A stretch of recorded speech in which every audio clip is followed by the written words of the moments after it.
condamné au national. Stéphane, quelle belle trouvaille ce Khaled Ayari. On entretient déjà l'espoir pour le futur avec un joueur qui sera là à la reprise, programmé le 26 juin. Il est super fort ce joueur.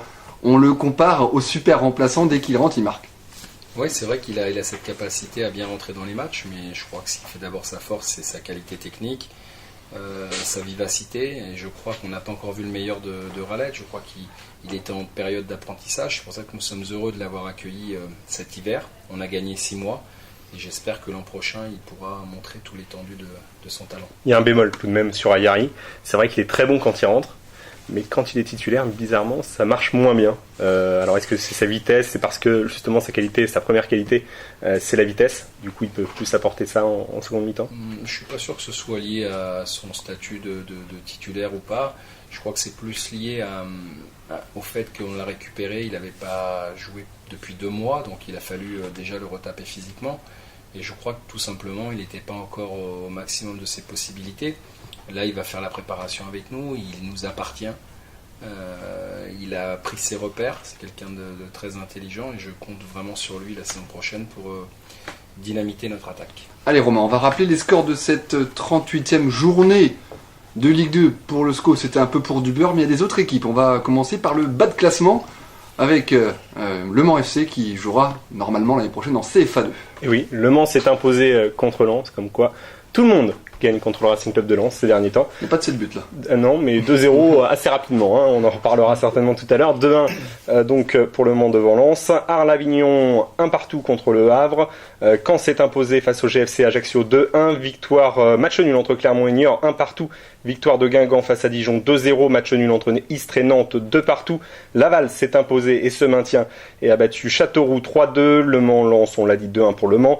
Nîmes a battu Auxerre 4-2. Match nul entre Sedan et Angesco 2-2. Et victoire de Monaco à Tours 2-1. Les relégués.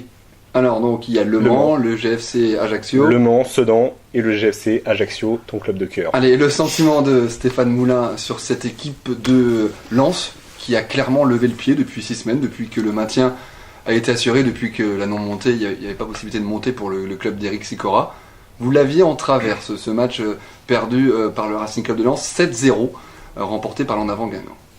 Non, mais j'ai pas trop envie de revenir sur ce sujet, on en a suffisamment parlé, je trouve, et voilà, j'ai exprimé... C'était surprenant, quoi.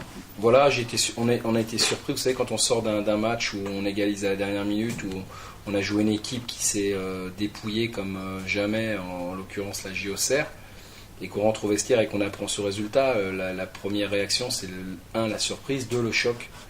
Alors évidemment que derrière, il se dit des choses, il se passe des choses, mais en aucun cas, j'ai mis en doute l'intégrité des Lensois. Après, chacun interprète de la manière dont il le souhaite les propos des uns et des autres.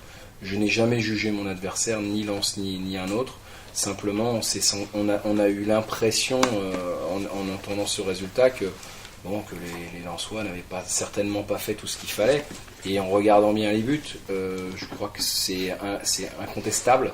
Quand on voit un gardien qui dribble les attaquants, on peut se poser des questions, voilà, tout simplement. Donc j'ai dit ce que j'avais à dire sur le sujet, j'y reviens plus. Jean-François Fortin, le président quand même du Stade Maire de Caen, a tenu des propos quand même beaucoup plus virulents à l'encontre des dirigeants lensois, notamment à l'encontre de Luc Dayan, le président du Racing Club de Lens. Allez, un petit mot, messieurs, sur la saison de Stéphane Moulin. C'est la 2e saison au niveau pour l'entraîneur angevin Stéphane Moulin qui avait pris le relais de Jean-Louis Garcia. Romain, peut-on parler de la plus belle saison en tant qu'entraîneur de Stéphane Moulin? On se trompe pas, on prend pas de risque. C'est une saison exceptionnelle. Donc, c'est l'année de tous les records. Bien sûr, puisque le SCO a pris 61 points cette saison, alors que donc a battu tout simplement son record de points, qui date de 2010-2011, c'est ça, avec 57 points. Donc c'est forcément une belle saison. Et puis franchement, il y avait tout cette saison. Il y avait notamment les buts dans les arrêts de jeu, les retournements de situation. Le SCO a tout simplement pratiqué un très beau football par rapport au football qu'on connaissait sous Jean-Louis Garcia. Donc voilà, le SCO a changé. Stéphane, comme dans un rêve, presque. C'était pas un rêve, on a dit. Ah bah si, qu'on ait 16e budget, qu'on joue là. Ouais, mais bon, on a vécu plus qu'un rêve parce que c'était la réalité et on s'est accroché justement à cette réalité pour y croire jusqu'au bout. Malheureusement, on n'a pas réussi à tenir la distance, comme on dit, et voilà, il faut savoir reconnaître la supériorité de nos adversaires. Je pense qu'on les a fait trembler, c'est déjà beaucoup, parce que personne ne nous attendait là comme outsider, et Je trouve qu'on a joué notre rôle crânement, avec beaucoup d'humilité, parce que c'est une de nos forces, de simplicité. Mais on a montré que même sans beaucoup d'argent, on peut exister dans ce championnat, et c'est ce qui fait la beauté de cette Ligue 2. Et pourtant, tu as touché quand même le nirvana face à Nantes, face à Caen, face à Lens, des scénarios incroyables. On avait rarement vu une telle qualité de jeu au SCO d'Angers, et c'était des matchs à intensité Ligue. Ouais, mais je crois qu'on n'a rien volé sur ces matchs-là. On a joué à 100%, voire plus de nos possibilités. Alors évidemment, quand on roule à 180 km/h sur l'autoroute, à un moment donné, le moteur il fatigue, et c'est certainement ce qui s'est passé sur la fin de saison. Mais j'ai aucun regret. Je trouve qu'on a tiré le maximum de ce groupe-là, qui avait de la qualité, qui avait un état d'esprit remarquable. La seule chose que j'espère, c'est qu'on puisse vivre d'autres saisons de ce genre. Mais Stéphane, c'est ta plus belle saison en tant qu'entraîneur? Évidemment, j'avais vécu une accession quand même avec Châtellerault National, où ça s'était fait le dernier match. T'avais pris le club en CFA2? Non, CFA monté en national. Voilà, on était monté en national, et alors c'est différent mais là on a vécu effectivement des scénarios répétés, exceptionnels. Ce qu'on a vécu dans une année, je crois que certains ne l'ont pas vécu dans une carrière. Donc on en a bien profité. On a profité vraiment de ces bons moments. Aujourd'hui, je pense qu'il faut les savourer. Et puis très tôt, très vite, se repréparer pour en vivre d'autres. Yann, tu voulais apporter quelque chose? Je voulais revenir sur le sur-régime dont vous parliez, Stéphane Moulin d'Angesco, sur cette fin de saison. Il y a une super expression ce matin dans les colonnes de Ouest-France. À un moment donné, le citron n'avait plus de jus. Voilà, il n'y avait plus de jus. Vous avez d'ailleurs expliqué dans ce papier-là que ce sur-régime était venu aussi par le fait que vous aviez un petit budget, 16e budget de Ligue 2. C'est clairement ce qui a fait la différence sur le sprint final, le fait d'avoir un petit budget, de ne pas pouvoir justement avoir une profondeur de banc et cette fraîcheur qu'il a manqué. Ouais, moi j'avais un groupe qui me convenait parfaitement. La seule différence qui se passe dans ces moments-là, c'est que nous on a tiré beaucoup sur les mêmes hommes, sur les mêmes joueurs, et qu'on n'a pas pu à certains moments faire les rotations que j'aurais souhaité. Donc à un moment donné, ça, plus ces scénarios exceptionnels qui je l'ai dit, qui pompent une énergie incroyable, ajouté à des situations qu'on n'a pas l'habitude de vivre, parce qu'on n'était pas tous logés à la même enseigne. Beaucoup de joueurs d'expérience à Monaco, beaucoup de joueurs d'expérience à Nantes, beaucoup de joueurs d'expérience à Guingamp, plus que nous en tout cas. L'association de toutes ces choses-là fait qu'à un moment donné, la différence se fait, comme on a l'habitude de le dire dans le Money Time, et voilà, il faut savoir travailler là-dessus pour être plus fort l'année prochaine. Justement, on va vous poser la question, bilan forcément excellent, même si on est obligé d'avoir quelques regrets ou d'être déçu. On connaît déjà un petit peu ta réponse, Stéphane, mais on l'a posé à quelques acteurs, et notamment au vice-capitaine d'Angesco, samedi matin. Il n'était pas du Voyage de Sedan, on lui pose la question, déception, regret, on écoute sa réponse.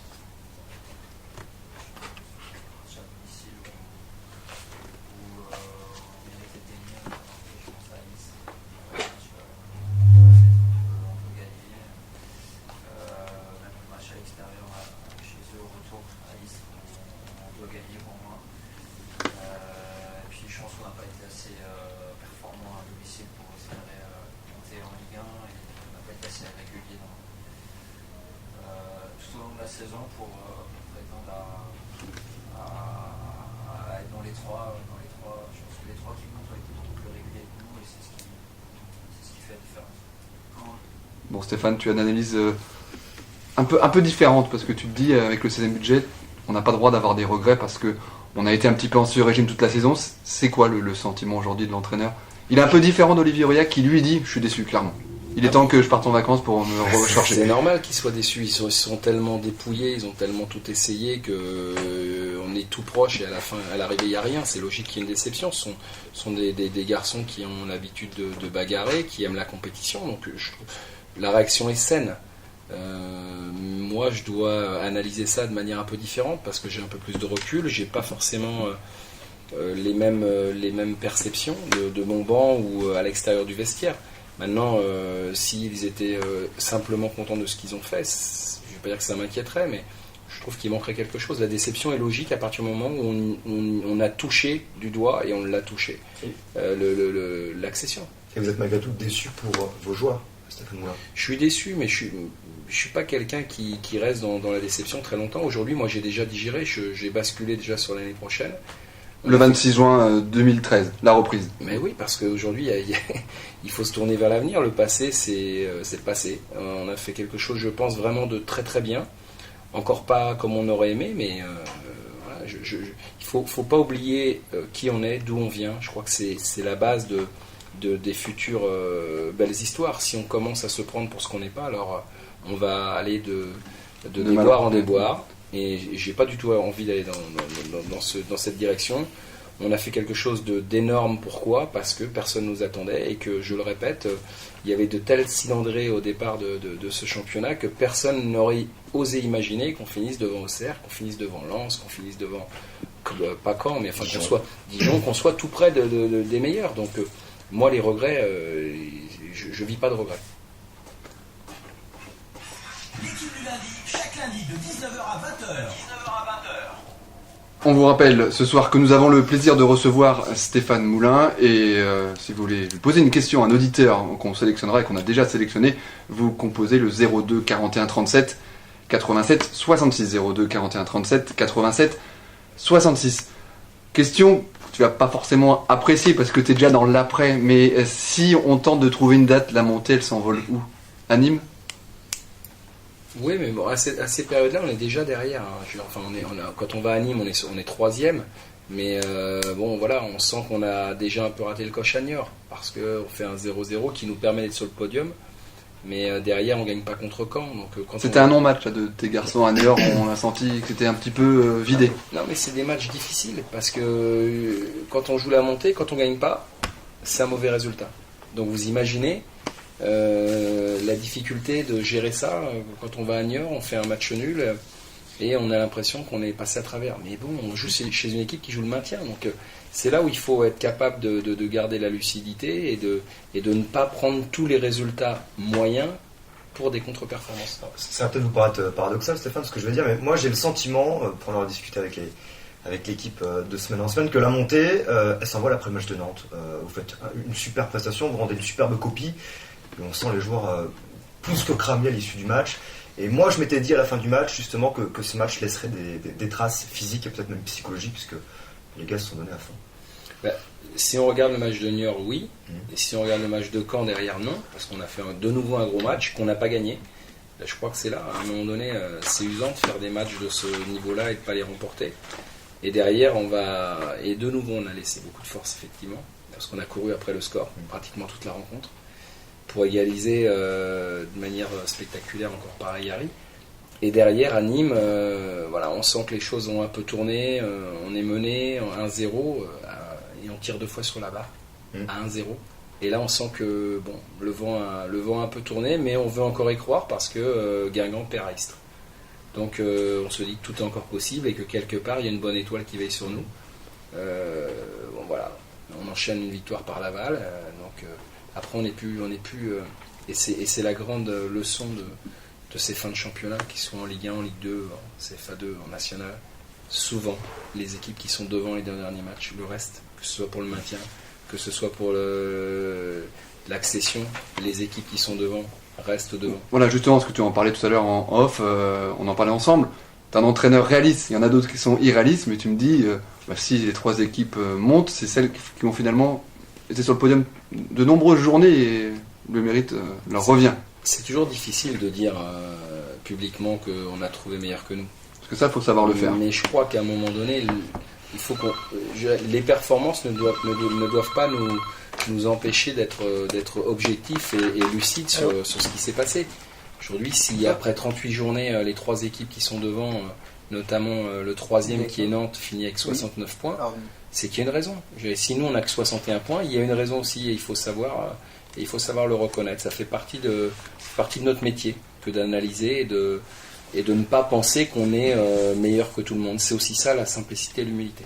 Dernière question sur la non-montée, après on viendra sur la superbe saison. Bien sûr, face aussi l'écart qu'il y a, Stéphane, entre le 3e et vous, l'écart de points, n'est pas révélateur quand même de cette saison et surtout du sprint final. Vous êtes quand même embêté Nantes et Guingamp. Ça fait quoi, c'est 8 points 8 points d'écart, 8 points d'écart. Ce qui est énorme au final. Au vu de la saison, surtout de la fin de saison que vous faites, quoi. Non, je suis d'accord avec ça. Je trouve que l'écart ne reflète pas la différence entre les deux équipes, entre les différentes équipes qui ont joué l'accession. Mais l'idée était jetée après notre match nul à Auxerre. Donc il y a des équipes qui étaient sur une énorme dynamique. Si on avait gagné à Auxerre, évidemment, ça aurait été différent. Mais bon, on ne peut pas empêcher à un moment donné et je les ai comparés à TGV, ils étaient lancés à grande vitesse et nous on pensait qu'ils allaient ralentir et eux ils ont continué sur le même rythme et nous on a calé mais on avait fait tellement d'efforts déjà pour être là que effectivement à la fin il aurait fallu qu'on soit encore dans le coup pour pouvoir tirer encore le maximum de secondes. Allez, on a un auditeur avec nous, il s'appelle Michel et il veut tout simplement poser une petite question à Stéphane Moulin. Bonsoir Michel. Oui, bonsoir. Et bienvenue dans l'équipe du lundi. Stéphane Moulin est... Allô ? Allez, on vous écoute. J'ai quelques regrets qu'on ne signale pas suffisamment, et ça je vais avoir une explication de votre part. Sur un moment dans la saison, on s'est retrouvé en supériorité numérique.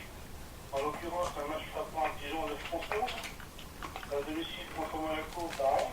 Et on n'a jamais été capable de Monaco.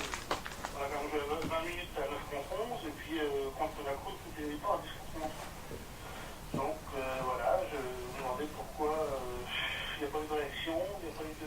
Alors Michel, là, si je résume un peu votre question, c'est la gestion des supériorités numériques, c'est bien ça ? Voilà. Stéphane ? Bonsoir. Oui, c'est toujours comme ça et c'est bien normal de réagir de la sorte. Mais il faudrait que donc le SCO gagne en supériorité numérique contre toutes les équipes. Et puis il faudrait que le SCO ne gagne pas donc en infériorité numérique contre les équipes qu'on a gagnées. C'est toujours cette différence qu'on a du mal à faire, c'est-à-dire que nous on doit gagner quand on est 11 contre 10, mais on met pas le même accent sur nos adversaires qui ont été battus contre nous en infériorité numérique. Michel, là, vous m'entendez Michel ? Michel, pourtant la balance elle a été sacrément rétablie parce que Dieu sait que le SCO a pris des points en infériorité.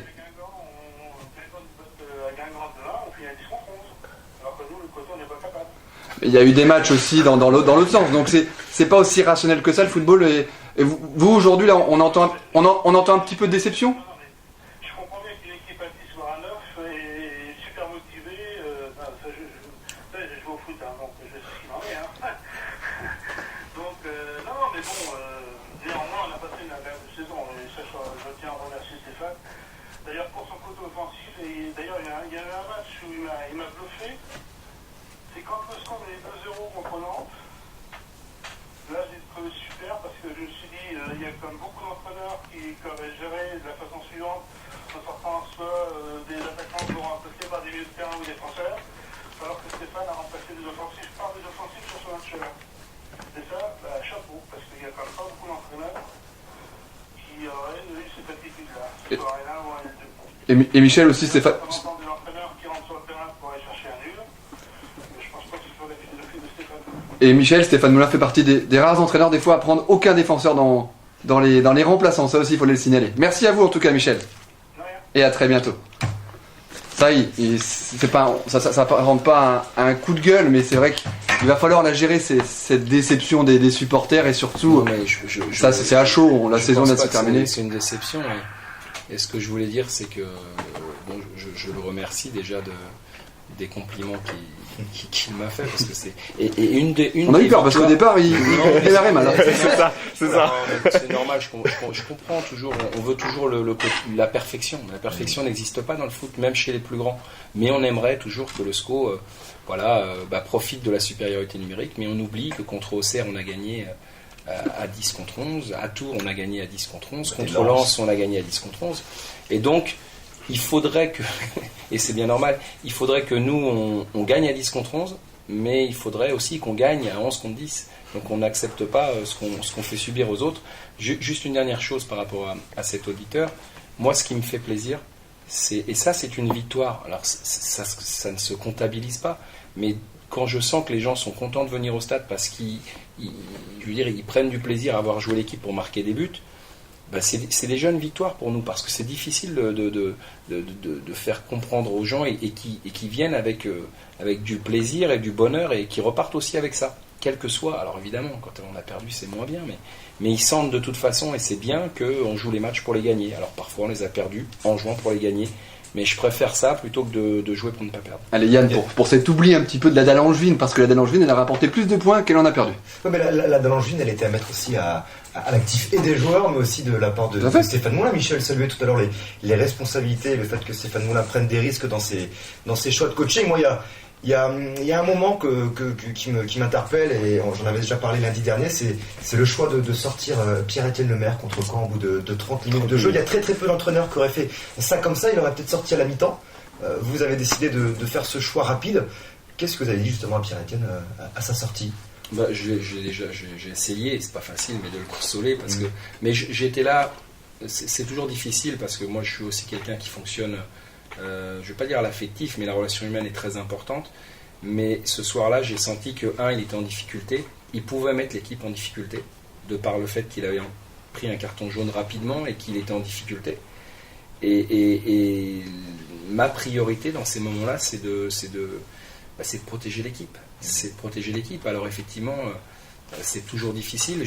Ça m'arrive quasiment jamais, mais je vais toujours aller pour le bien de l'équipe. Et ce soir-là, il fallait, je pense, et la suite m'a donné raison, je pense qu'il fallait changer quelque chose. Sinon, je pense qu'on était mal parti. L'équipe du lundi, chaque lundi de 19h à 20h. 19h à 20h. C'est sûr que là, je parle. C'est à chaud et je suis très déçu déjà. Le club et surtout les supporters qui ont tout fait pour qu'on essaie de monter. Et malheureusement, on n'y est pas arrivé. Mais voilà, je pense que à mon âge, c'est normal que je me dis c'était peut-être la dernière, donc voilà, on verra, j'espère pas en tout cas. Donc, voilà, c'est vrai qu'à l'heure actuelle, aujourd'hui, cet instant-là, et je parle pas souvent comme ça, parce que j'ai pas l'habitude, mais je suis très déçu, très frustré de ne pas monter. Et voilà, maintenant je sais que j'ai besoin de me ressourcer pour être opérationnel l'année prochaine. Je pense qu'on est tous dans ce cas-là. Voilà, il va falloir vite digérer, parce que la saison prochaine va vite arriver, dans 3 mois bientôt, donc il va falloir vite rebondir. Un homme de... Voilà, j'ai voulu ressortir les propos d'Olivier Aurillac, parce qu'ils sont un petit peu majoritairement unanimes dans le groupe. Là, on entend un joueur qui a besoin de se ressourcer et de repartir au bataillon dans un mois, le 26 juin. Parce que les exemples, comme les exemples sedanais, les exemples messins, où quand tu as une non-montée, après il faut bien la gérer l'année d'après. Alors on est tous unanimes ici que la saison était incroyable et c'était une belle saison, et ce soir on vous dit merci Stéphane Moulin pour le plaisir que vous avez donné à tous les Angevins, mais on sait aussi que l'année prochaine c'est la saison de tous les dangers. Il va falloir confirmer. C'est mon boulot, c'est notre boulot, c'est le boulot du club, c'est le boulot de tout le monde, c'est le boulot de tous ceux qui ont participé de près ou de loin à cette belle saison. À nous de faire en sorte de bien faire passer le message. Dans le football, il y a une remise en question et une remise permanente en cause tous les week-ends. Et puis il y en a une aussi saison après saison. Donc si on pense que ce qu'on a fait, ça va se reproduire, eh bien c'est qu'on n'aura pas bien fait passer le message. Ça se reproduira, et peut-être mieux, si on met les ingrédients qu'on a mis cette année. Et Dieu sait si on en a mis. Et malgré tout, ça n'a pas suffi. Donc il faut garder, j'insiste sur un mot qui m'est cher. Je crois que c'est l'éducation, c'est le milieu dans lequel on a vécu et ce qu'on nous a appris, c'est l'humilité. L'humilité, c'est la base de tout. Si on reste humble, déterminé, on vivra encore de belles choses. Fred, Romain, attention danger. Oui, parce que le SCO va perdre forcément quelques bons joueurs, notamment Alarbi El Jadéaoui quand même, qui devrait rejoindre des clubs. Avec la piste chaude italiens. Fiorentina. Voilà, Claudio Kecheru. ça sera forcément compliqué. C'est pour ça que Sedan est descendu, malheureusement. Que les clubs comme le SCO, 16e budget, sont obligés de se faire payer les meilleurs joueurs. C'est ça ce qui est compliqué. Ça vous énerve pas au quotidien, il va falloir Stéphane, pendant le mois de juin, de dire j'ai fait une superbe saison, j'ai sorti des joueurs de la CAF comme Al-Arabi Jadaoui, mais je vais le perdre. Non, mais ça m'énerve pas parce que je connais les règles. Donc si ça m'énerve, faut que je m'en aille. Et vous dites pas à un moment donné au président, essayons d'augmenter un petit peu ça pour le garder une année. C'est notre histoire, c'est notre statut, c'est notre ADN. Donc si je suis énervé de ça, il faut que je fasse autre chose ou il faut que j'aille ailleurs. Mais j'ai pas envie d'aller ailleurs parce que je viens de commencer un travail, j'ai envie de le continuer, de le poursuivre. Et je sais, on a perdu Charbonnier l'année d'avant, on a perdu Karim Djelabi, cette année on va perdre Kéjérou, on va perdre d'autres. Marc-André Zoro, voilà, peut-être Matarfan, Djelabi. Après, à nous de travailler comme il faut avec les moyens dont on dispose, c'est important parce que j'entends aussi, il y a plein de joueurs qui ont été repérés à Angers, à Jambouin, à l'extérieur, des très bons joueurs, oui, on les a vus aussi. Hein. Mais dites-vous bien que les joueurs qui ont brillé l'an passé, ils sont pas pour nous. Parce que d'autres les ont vus, mais on n'a pas les mêmes moyens. Donc à nous d'être malins, et c'est ce qu'on fait, avec Olivier Piqueux notamment, pour déceler des qualités chez certains qui n'ont pas encore été révélées, relancer des joueurs, comme Al-Arabi El Jadaoui qui était à la cave l'an dernier à Guingamp, découvrir des joueurs prometteurs comme Fabien Boyer, relancer des jeunes, comme Ryan Frikesh, Vincent Manceau, qui aujourd'hui commence à avoir un petit peu d'expérience. Voilà, tout ça, c'est notre manière de faire parce qu'on n'a pas le choix. Mais il n'y a pas de garantie là-dessus. Parfois, on fait des bons coups et parfois, on en fait des moins bons. Nous, on le sait. Donc, c'est pour ça qu'on est lucide sur notre situation. Mais c'est compliqué. Fred, c'est le lot dans les SCO. Oui, c'est ce que Stéphane Moulin a exactement dit ce que je voulais dire. Quand on regarde les dernières saisons, qu'on a vu... Quand Anthony Modeste est parti, on s'est dit on va faire comment? Il a mis 20 et quelques buts. Quand Charbonnier est parti, on a dit on va faire comment? Il a mis lui aussi une vingtaine de buts. Ah, mais t'as un souvenir d'un joueur comme Al-Arabi Jadaoui qui a été aussi fort dans une saison scoïste? Bah je sais pas, Anthony Modeste, la saison qu'il a fait, elle a quand même été énorme. Il était finisseur. Voilà, sur les dernières saisons, on en a vu beaucoup. Hein. Et jamais au mois d'août dernier, t'aurais dit que El Jadaoui allait être le meilleur passeur, allait être le meilleur joueur du SCO et qu'il allait éclabousser le championnat de Ligue 2. Donc je suis pas vraiment inquiet. Je sais que depuis que Olivier Piqueux est là, il l'a fait avec Jean-Louis Garcia, il continue de le faire avec Stéphane Moulin. Il a accompli un boulot qui est énorme pour trouver des joueurs que personne ne miserait un copec dessus, on l'a vu cette année. Mais c'est un petit peu frustrant.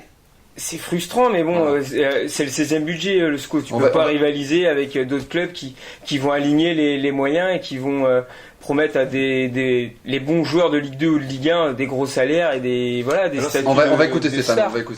Non, c'est frustrant si, et seulement si, vous ne connaissez pas les règles du jeu ou vous ne les acceptez pas.